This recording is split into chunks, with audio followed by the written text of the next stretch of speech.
જય કુકરમાં મેલડી ભક્તિની શક્તિ જુઓ ચોથા સ્ટેજનું કેન્સર મટાડ્યું માતાજીએ તે વાત ઉપર કુકરમાં મેલડીએ શું કીધું તે આપણે આ વિડીયોમાં જોશું. જય કુકરમાં મેલડી. શીતલ સુરજભાઈ પટની છે. અમે અમદાવાદ શહેર સરસપુરમાંથી આવ્યા છીએ. મારા છોકરાને કેન્સર હતું ને અમે અત્યારે 8 કેન્સરની પેટમાં ગાંઠો હતી, ચોથા સ્ટેજનું કેન્સર હતું. ત્યાં એને સિવિલ હોસ્પિટલમાં એડમિટ કર્યો. પછી એને 1 મહિનાની અંદર 1 મહિનો થયો, એને કિમોથેરાપીના ડોઝ આપવાનું કીધું હતું ડૉક્ટરે. પછી 15-20 દિવસ પછી આવી રીતના હું ઘરમાં એકલી હતી ને 12-1 વાગે હું રડતી હતી ને માતાજીના વિડીયો જ જોતી હતી. એમાં તમારું વિડીયો આવ્યું. એમાં ખૂંખાર મેલડીએ મને એવું કીધું કે રડશો નહીં, ચિંતા કરશો નહીં, હું તમારી તકલીફ સાંભળું ને તમારી અરજી બી સાંભળું છું. પછી મને આમ વિશ્વાસ આવ્યો ને પછી મેં અરજી કરી માતાજીને. ત્યારે મારા છોકરાને 10 દિવસ સુધી રેગ્યુલર એને ફૂલ તાવ આવતો હતો હોસ્પિટલમાં ને ડૉક્ટરે કીધું હતું કે આનો તાવ કંટ્રોલ થશે ત્યારે એના ડોઝ ચાલુ અમે કરીશું. એને ઇન્જેક્શનો દવાઓ હેવી લગાવે પણ તાવ એને ઉતરતો જ નહોતો અને એની દવા ચાલુ થતી બી નથી. પછી મેં કીધું કે માં મને એક અનુભવ કરાવી દેજો માં, કે મારા છોકરાને સવાર ઉગતા એનો તાવ ખાલી એનો મટાડી દેજો તો માં હું આમ મને ખુશ કરી દેજો માં, મારા છોકરાને સારું થયું. પછી એને બીજા જ દિવસે એનો તાવ એનો ગાયબ થઈ ગયો. એને 96-97 સિવાય તો એનું ટેમ્પરેચર વધતું જ નહોતું. ત્યારથી માં એટલો આંધળો વિશ્વાસ થઈ ગયો માં, તો અત્યાર સુધી હું 8 મહિનાથી તમારી પાસે આવું છું ને મારા છોકરાને 9 મહિના જેવા માના પેટમાં રહે છે ત્યાં 9 મહિના દવાખાને રહીને આવ્યો છે મારો છોકરો ને એને નવું જીવન મળ્યું છે ને અત્યારે બધા જ રિપોર્ટ એના સારા આવી ગયા છે.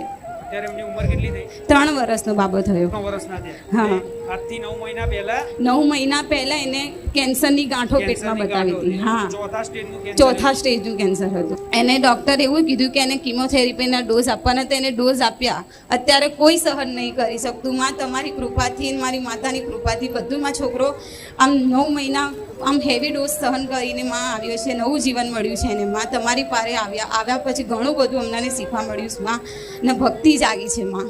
અત્યારે જે કેન્સરની ગાંઠો હતી એ ગાંઠો પણ ઓગળી ગઈ, બધી જ ઓગળી ગઈ. પહેલાં તો 2 ડોઝમાં જ ઓગળી ગઈ હતી, પણ એનો કન્ટિન્યુ ડોઝ ચાલુ રહ્યા અને 3 વાર રિપોર્ટો કાઢીએ તો 3 વાર નોર્મલ જ આવ્યા છે. બોન મેરો અને પેટ સીટી સ્કેનનો 3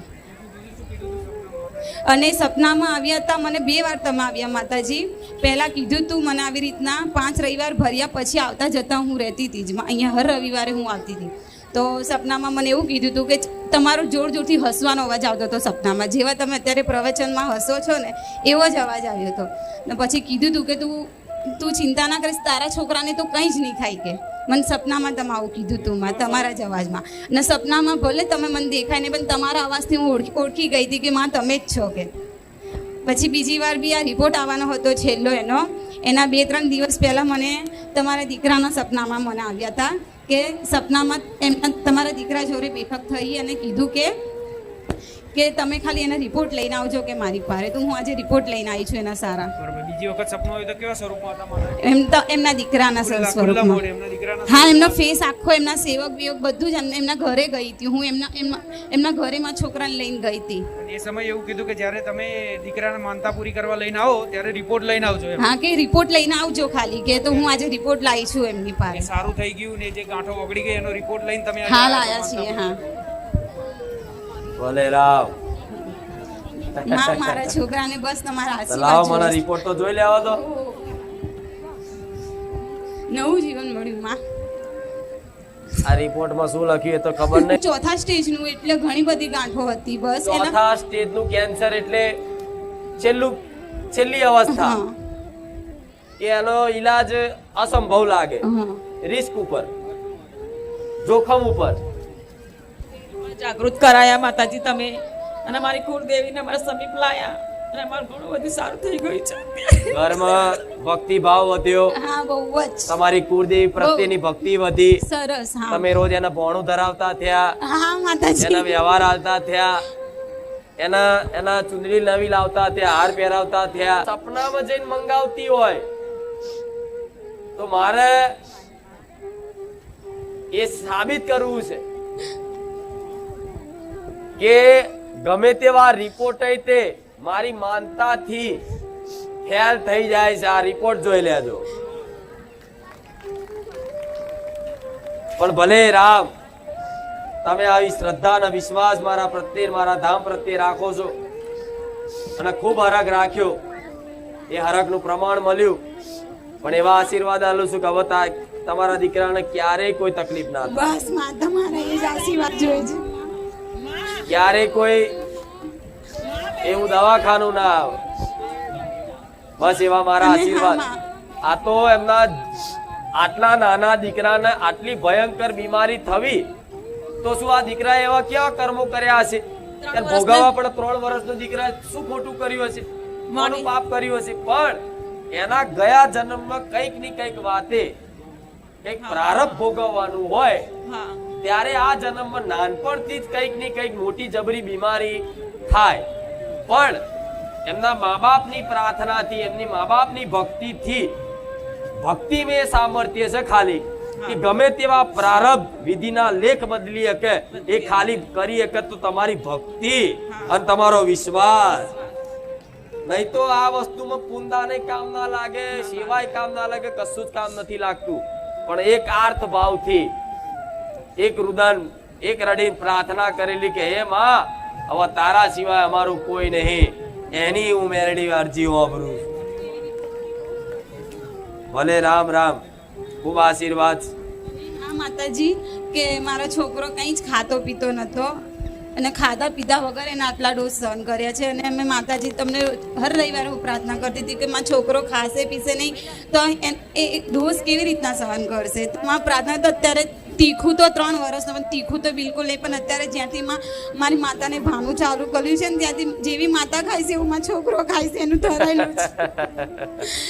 હું નહીં કહેતી કે તમે તમારી કુળદેવીને રોજ બનાવેલું જે તે ઘેર ભોજન હોય એ ભોજન એની સમક્ષ જઈ અને એના ફોટા સામું જઈ, દીવા સામે જઈ અને કહે ભાવથી ધરાવો ને અને પાણી પીવડાવો ને તો એ ભોજન, એ આપેલો ભોગ એ પ્રસાદ થઈ જાય.